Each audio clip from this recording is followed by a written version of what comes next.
Bonjour à chacune et à chacun, très heureuse de vous retrouver pour ce nouveau numéro de Tous Frères. Nous vous proposons aujourd'hui de vous émerveiller grâce à la nature. Parce qu'en plus, on ne va pas se mentir, côté faune et côté flore, on est bien servi dans nos territoires. Entre les mangroves, les lagons ou encore les montagnes, nous avons de quoi en prendre plein les yeux. D'ailleurs, pour le pape François, la nature est comme un splendide livre dans lequel Dieu nous parle et nous révèle quelque chose de sa beauté et de sa bonté. Notre voyage vers le beau nous emmène à Tahiti, à la découverte des tortues marines. Une association s'active pour les identifier, les protéger et les soigner. Toute une équipe dédiée aux tortues pour les aider à vivre dans leur environnement naturel. Ensuite, allons à la découverte d'autres animaux, comme les grenouilles, les serpents ou les lézards. En Guyane, Vincent, ingénieur et naturaliste, est passionné de photographie. Souvent, il passe des heures, voire des nuits entières dans la forêt à guetter le bon moment pour obtenir le cliché. Dans la chronique cette semaine, nous verrons que nos territoires regorgent d'espèces endémiques, une richesse qu'il faut de plus en plus préserver. S'émerveiller comme Saint François d'Assise, qui a souvent admiré la beauté de la création. Il a d'ailleurs laissé une trace de cet enchantement, comme nous l'explique tout de suite Luciano.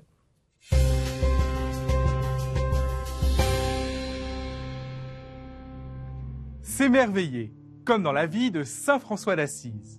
Remontons le fil du temps et allons à la découverte de 3 moments clés de la vie de cet amoureux de la création. Un jour de l'année 1204, à Assise, en Italie, un jeune homme nommé François monte fièrement un cheval. Il est interpellé sur sa route par un lépreux.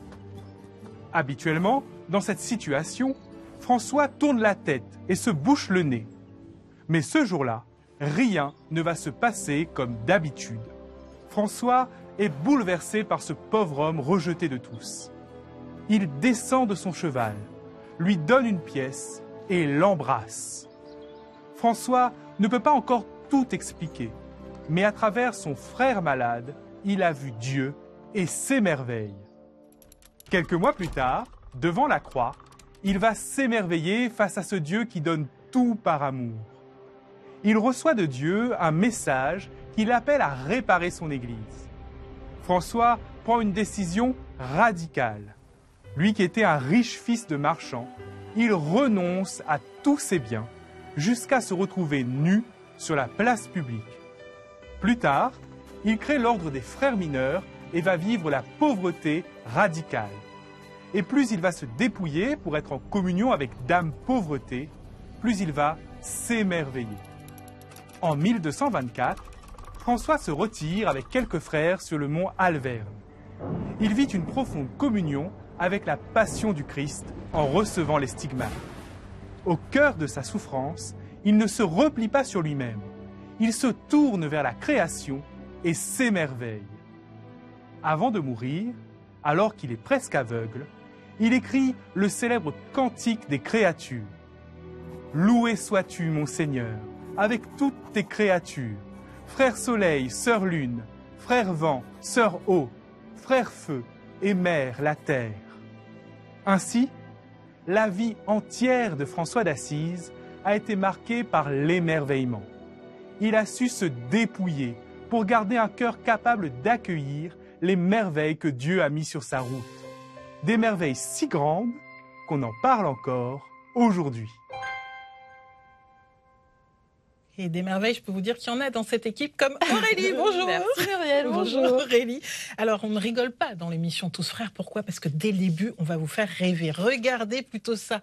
Nous allons direction la ville de Faa'a, en Polynésie française, un territoire où cohabitent de nombreuses espèces. Tout à fait. Alors on peut commencer par dire que 96% du territoire de la Polynésie est occupé par l'océan et nous avons découvert l'association Te Mana o Te Moana qui signifie l'esprit de l'océan. L'objectif de l'association est justement de protéger les fonds marins de Polynésie avec un symbole en particulier, la tortue marine.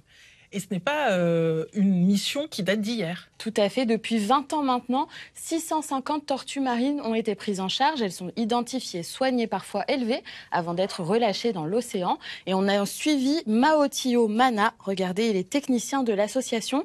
Sa présence et celle de ses collègues est indispensable pour préserver cette espèce. Vous allez le voir dans le sujet. En quoi notre biodiversité est-elle en danger? Comment donner envie à chacun de protéger la nature?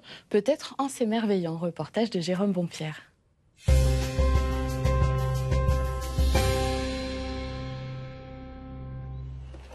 Comme chaque matin, Maotio vient prendre des nouvelles de ses petites protégées.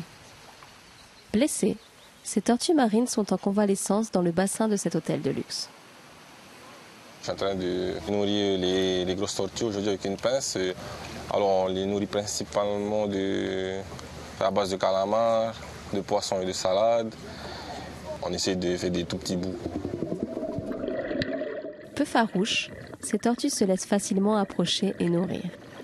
Maotio fait partie de l'association Temana Otemoana, qui veut dire l'esprit de l'océan. Elle se donne pour mission de soigner les tortues malades, blessées. La tortue marine est une espèce menacée aujourd'hui. Ici, c'est surtout le braconnage, la pollution, plastique et tout. Et souvent aussi des chocs avec des bateaux dans le lagon. Depuis 20 ans, l'association a pris en charge plus de 650 tortues marines en les accompagnant dans leur guérison. Direction le centre de soins pour un contrôle sur cette tortue nommée Squeeze. Mais ce matin, l'équipe de soigneurs doit d'abord s'occuper de nouvelles petites arrivantes. Ces bébés tortues sont, une à une, recensées et photographiées. Quota 93. Alors ces petites tortues qu'on appelle des émergents, elles viennent de l'île de Techaroa. On les a retrouvées dans les nids d'abord, elles étaient bloquées dans les nids par des pierres ou des racines. Et après on les prend, on les ramène ici parce qu'elles ont par exemple des lésions ou elles ont été attaquées par des crabes, ça arrive. On les mesure, on les pèse, il y a les soins à procurer et tout pour voir si elles arrivent à bien nager. Le but final, ce sera de les relâcher dans la nature une fois qu'on voit qu'elles vont bien, d'ici 6 mois, voire 1 an. Vraiment, ça me rend heureux que je me dis que plus tard, les tortues elles seront encore là grâce à mes actions et pour les générations futures surtout. Sur cette espèce de tortue marine, 5 d'entre elles sont aujourd'hui menacées. Il y a donc urgence pour l'association et Hélène Durand, la directrice générale. Comment ça va, hein? La différence de couleur entre les deux est incroyable. Je trouve que tu peux bien voir l'évolution des couleurs en fonction de la croissance. C'est pas mal, hein? L'association Temana Otemoana est implantée au cœur d'un hôtel très fréquenté. Hélène Durand espère ainsi sensibiliser touristes et locaux sur les tortues marines en s'appuyant sur le capital sympathie de l'animal. La tortue est un symbole des océans. C'est vrai qu'elle représente un être inoffensif qui est face à tous les dangers qui peuvent être retrouvés dans l'océan et elle a ce rôle un petit peu d'apaisement. Lorsque les gens voient les tortues marines, généralement ils sont émerveillés. Donc émerveillés déjà par la beauté de l'animal, mais aussi par sa façon de bouger. Et généralement, ça déclenche des émotions assez fortes. Ces émotions, généralement, suscitent vraiment une envie de les protéger et donc une envie de limiter l'impact de chacun sur l'environnement et d'agir finalement dans son quotidien pour faire en sorte que les générations futures puissent continuer aussi à voir des tortues évoluer dans les océans. The turtle is amazing. It's really nice to see. It's great to be careful about the nature and make sure that the animals can stay protected and that we leave them alone also. Moi, je pense que les gens ils s'émerveillent face aux tortues parce que déjà c'est un animal majestueux. C'est un signe de longévité quand même. Une tortue, ça vit presque 100 ans. Moi, j'ai grandi au milieu de l'eau dans les Tuamotu et travailler dans la nature tous les jours auprès des tortues, c'est quelque chose de merveilleux. Alors, rapprochez-vous tout le monde. Ok, ça va? Oui. Super. Afin d'éduquer les nouvelles générations, Lily propose des ateliers de sensibilisation aux écoliers des environs. Celle-ci, elle vit dans la mer et celle-ci, elle vit sur la terre. Très bien. Vous savez jusqu'à quelle vitesse elles peuvent nager, les tortues? Elles peuvent nager jusqu'à 35 km/h. Ouais. L'objectif, c'est vraiment de transmettre aux enfants, aux élèves des connaissances et puis de les sensibiliser sur la protection de l'environnement marin et les animaux qui y vivent, notamment les tortues marines. C'est la plus grande des tortues marines, regarde, c'est celle-ci. La tortue lutte, d'accord? Pour nous, les enseignants, c'est vraiment magique. Ça nous permet d'aller plus loin, de donner du sens à des projets qu'on met en place en classe, dans l'exploration du monde. Et ce sont des activités concrètes qui permettent aux élèves de mieux mémoriser les informations qu'on essaye de leur transmettre. Aujourd'hui, grâce aux actions de l'association, plus de 140 000 enfants ont déjà été sensibilisés. Alors, est-ce que vous voyez des tortues par là? Eh bien, il y en a une qui est juste là. Voir l'émerveillement dans leurs yeux, de voir ces petites étincelles qui montrent à quel point ils sont intéressés, passionnés, puis touchés aussi. Donc tout ça, ça me permet de me rendre compte que j'arrive à transmettre une information qui pourra par la suite avoir un plus grand impact sur une plus grande échelle, j'espère.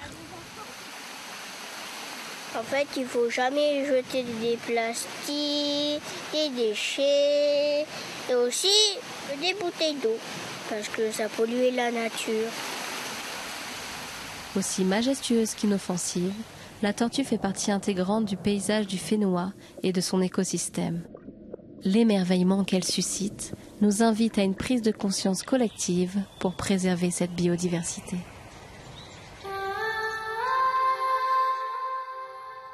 Comme ça fait du bien, on va continuer à s'émerveiller. Direction pour cela le domaine du Châtelard dans la périphérie de Lyon, à Francheville très exactement, à la rencontre de notre invité, le père Xavier de Bénazet. Bonjour et merci d'être avec nous. Bonjour. Vous êtes jésuite et délégué Laudato Si pour la province d'Europe occidentale francophone. Alors, quand on vous parle de vous émerveiller, à quoi pensez-vous ?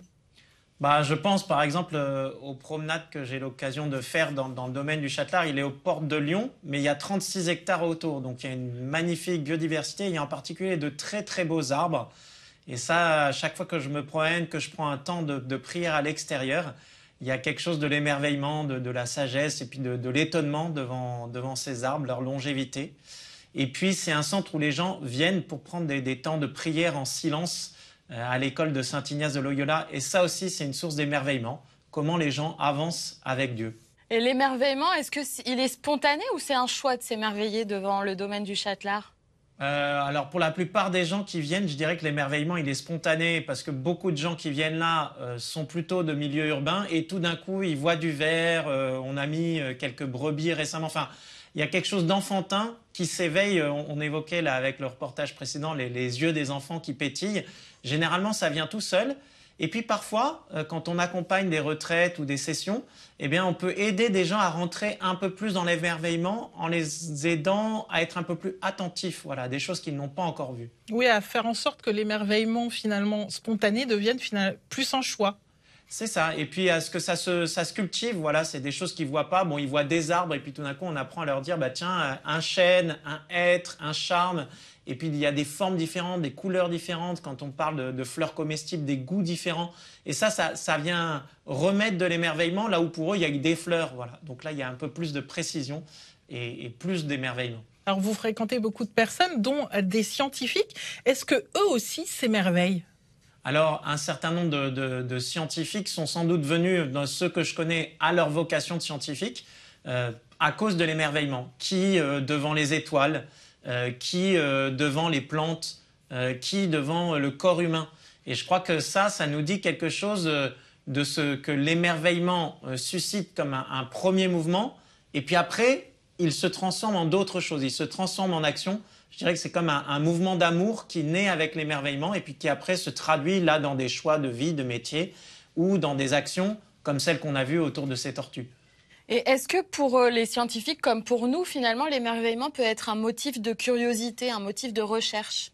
Eh bien, c'est ce que j'essayais de décrire tout à l'heure. De fait, l'émerveillement, il peut être un espèce de starter, voilà, un point de départ. Et puis, on va s'émerveiller de la tortue, voilà, pendant des vacances, pendant une pause.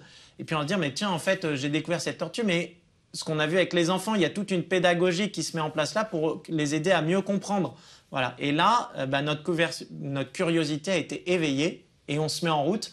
Et là, l'émerveillement commence à porter du fruit. Oui, parce que quand on parle d'émerveillement, on peut penser à la naïveté, mais vous parliez d'action. Qu'est-ce qu'on peut mettre concrètement en place ? Là, on parlait beaucoup aujourd'hui de s'émerveiller devant la création. On peut dire que c'est dur de prendre soin de quelque chose qu'on ignore et qu'on n'aime pas. Voilà. Or, notre création, notre planète, aujourd'hui, on s'aperçoit qu'elle est fragile. Mais si on ne s'en est pas émerveillé, on risque de l'ignorer. Et on risque de continuer à ce que nous disait le petit garçon, à jeter des plastiques qui après polluent la mer et puis polluent les tortues. Tandis que si on s'est émerveillé, c'est le premier mouvement de l'amour. Et après, on va se mettre en action en conséquence. Voilà. Puisque j'aime, j'ai envie de prendre soin. D'ailleurs, on parlait de création. Est-ce que dans l'Évangile, Jésus s'émerveille? Est-ce qu'il nous guide vers l'émerveillement, justement? Plein de fois. Il n'y a qu'à regarder le nombre de fois où dans les paraboles, Jésus utilise des images qui viennent de la nature, des champs, du blé, des arbres, pour comprendre qu'il s'est émerveillé. Alors il y a en particulier peut-être un petit passage qu'on peut citer, qui est en Luc, dans l'évangile de Luc, chapitre 12, et où Jésus dit, voilà, voyez les lys des champs comme ils sont beaux. Salomon lui-même n'était pas vêtu aussi bien que les lys des champs. Et là, on peut sentir le pape François dans Laudato Si, entre les numéros 96 et 100. Il dit, rentrez dans ce regard de Jésus. Contemplons Jésus qui lui-même s'est arrêté, s'est émerveillé de la création et s'est émerveillé de son Père créateur qui a donné toutes ces bonnes choses.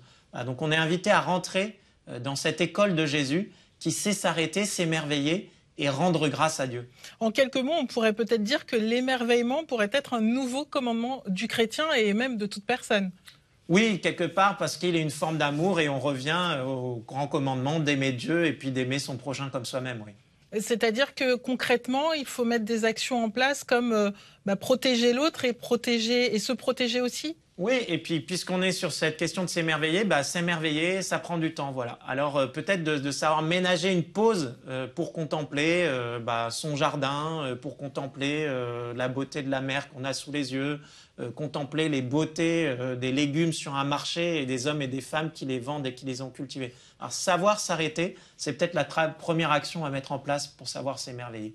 Eh bien, merci beaucoup de tous ces bons conseils, Père Xavier de Bénazet. Je rappelle que vous êtes jésuite et délégué Laudato Si. Laudato Si, qui, en plus d'être une encyclique du pape François, est aussi une émission consacrée à ceux qui cherchent des solutions autour de l'écologie intégrale. Génération au pluriel Laudato Si est à retrouver sur le site internet du Jour du Seigneur.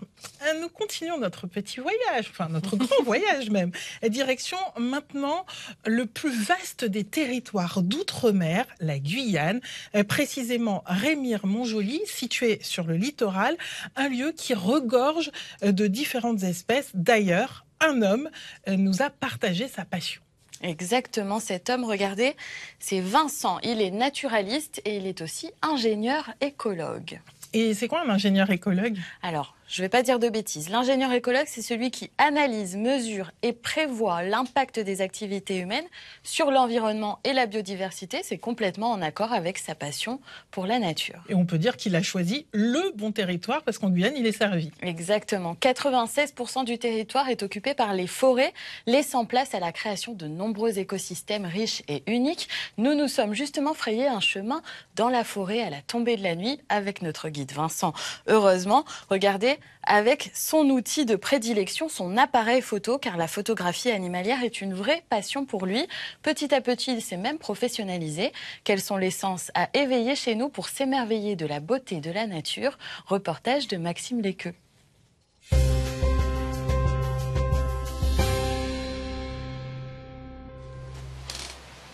Mon goût pour la nature, on va dire que c'est plus grâce aux parents, grâce aux sorties nature, grâce aux colos de vacances que j'ai pu faire quand j'étais petit.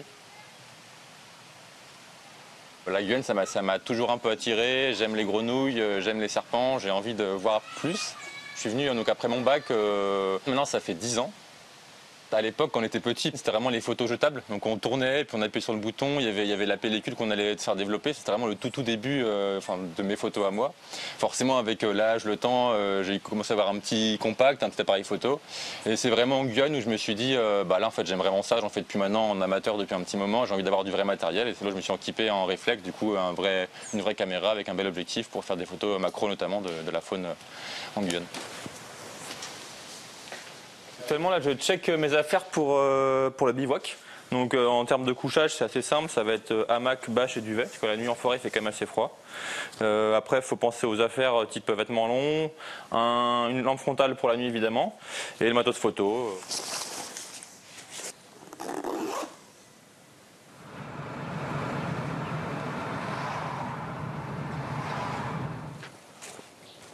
Alors, on est actuellement au Sentier Vidal. On retrouve du coup une forêt qui est quand même assez belle, avec une belle biodiversité, donc beaucoup de serpents. Donc c'est un super spot pour aller faire un peu de bivouac là-bas. Quand tu arrives de métropole, tu n'as pas cette sensation et cette forêt-là qui est dense, qui est vierge, c'est la jungle. Donc quand je suis arrivé ici, je suis vraiment tombé amoureux de cette forêt qui est pourtant parfois un peu hostile, où il y a pas mal d'espèces, où il fait lourd, il fait dense. Mais j'ai vraiment très vite accroché et voilà, maintenant je m'y balade très régulièrement.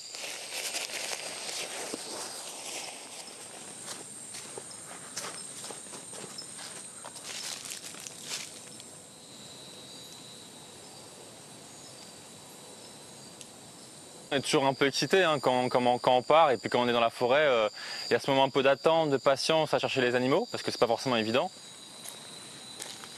Même si l'espèce, je l'ai vue 10, 15, 20 fois, quand je la revois, je suis toujours hyper content, donc toujours émerveillé et puis toujours comme un grand enfant. Ah. Donc là, on a un superbe individu de liane coiffée. Donc c'est un serpent qui est plutôt petit, qui est brun marron. Donc un bel adulte ici. C'est vraiment un serpent qui est très dur à voir la journée. Du coup, on sort l'appareil photo, on va faire des petites photos de cette belle espèce. Voir ce que ça donne.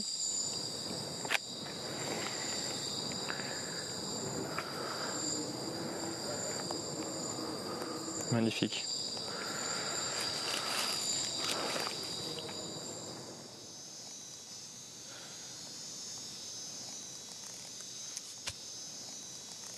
Prendre des photos de la nature, ça que je trouve ça hyper intéressant, autant pour moi, pour immortaliser un peu des moments, pour avoir des souvenirs et pour pouvoir voir ce que aussi un peu inventorié par la photographie ce que je vois. J'aimerais bien faire en effet un livre plutôt spécialisé reptiles et amphibiens. L'émerveillement, je pense qu'en effet, il est ultra nécessaire pour avoir une sorte d'attrait et d'avoir un regard toujours neuf et toujours un peu impressionné, émerveillé. C'est hyper important pour avoir une sensibilité et protéger la nature. En effet, je pense que c'est une très bonne chose.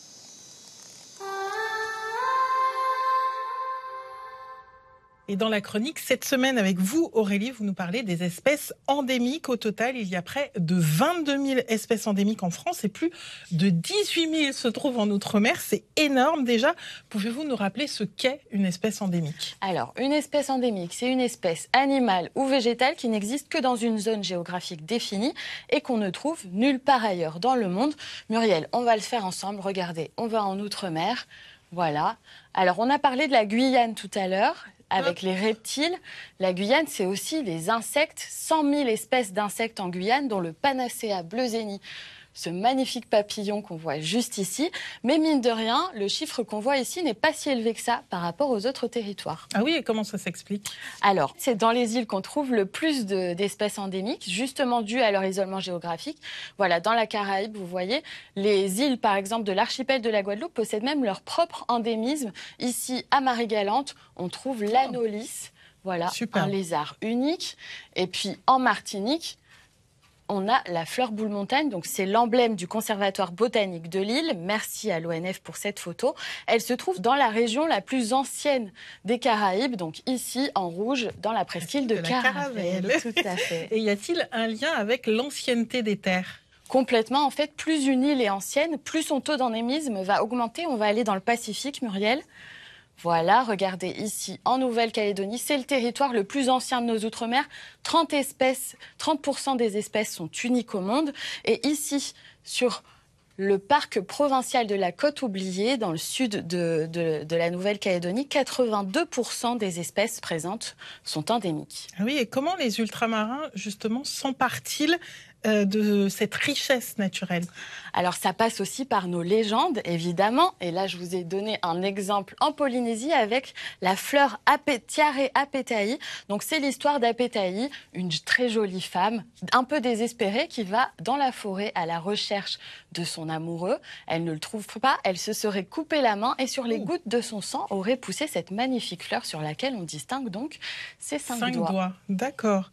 Et comment... Malheureusement, alors c'est un peu ce qui est dommage en Outre-mer, c'est que peut-être qu'il ne nous restera plus que des histoires bientôt, parce qu'en Outre-mer, quasiment, énormément en tout cas d'espèces ont été éteintes avant même d'être découvertes. Ah, et comment on fait justement pour préserver ce qui existe? Alors pour préserver ce qui existe, on va parler de l'océan Indien. J'ai l'impression de faire un cours de géographie en même temps. Tout à fait, on est là-dedans. Mais c'est bien, on voit tout de l'Outre-mer. Donc on a par exemple l'exemple du pétrel de Barrow. Donc c'est à la Réunion. Il ne niche que dans les falaises volcaniques de l'intérieur de l'île, donc autour du Piton des Neiges, ici à 3000 mètres d'altitude. Et finalement, la préservation de ces espèces ne tient parfois qu'à l'absence de l'homme dans certaines zones géographiques. Après, on peut quand même reprendre espoir avec Mayotte. Regardez, ici on a le Namulona, arbre présent ici dans la commune de Bandrélé. On en compte moins de 100 et si les adultes connaissaient son existence, à travers plusieurs associations, ce sont aujourd'hui les enfants les premiers protecteurs de cet arbre si précieux. En résumé, nos territoires sont de magnifiques refuges pour la biodiversité mondiale. Pourtant, 16% des espèces ultramarines sont considérées comme éteintes ou menacées. Nous avons donc beaucoup à faire pour passer de l'émerveillement à l'action. Merci Aurélie pour toutes ces explications. Et pour continuer à en prendre plein les yeux tout en préservant l'environnement, voici différents articles présents sur le réseau d'Outre-mer La Première. En première ligne, ce sont ces hommes et ces femmes qui s'investissent pour préserver l'environnement et sa beauté. Et puis, dans l'émission Génération au pluriel, Laudato Si, dont on a parlé avec notre invité tout à l'heure, l'émerveillement passe aussi par l'infiniment petit, et oui, car les sols hébergent 25% de la biodiversité mondiale. Pourquoi les sols sont-ils si importants pour la planète? Réponse donc dans cette émission à retrouver sur Internet. Et vous, de quelle plante, de quel animal vous émerveillez-vous? Envoyez-nous vos photos sur nos réseaux sociaux et sur notre site internet tousfrères.tv. Et vous, Aurélie, vous vous émerveillez devant quoi? Alors moi, ça me rappelle surtout quand j'étais toute petite avec ma sœur, on allait le week-end en famille, en voiture, et on avait toujours le nez rivé vers le ciel pour chercher le papang. C'est notre rapace pays. Ah. Ouais, on en a un, regardez. Wow.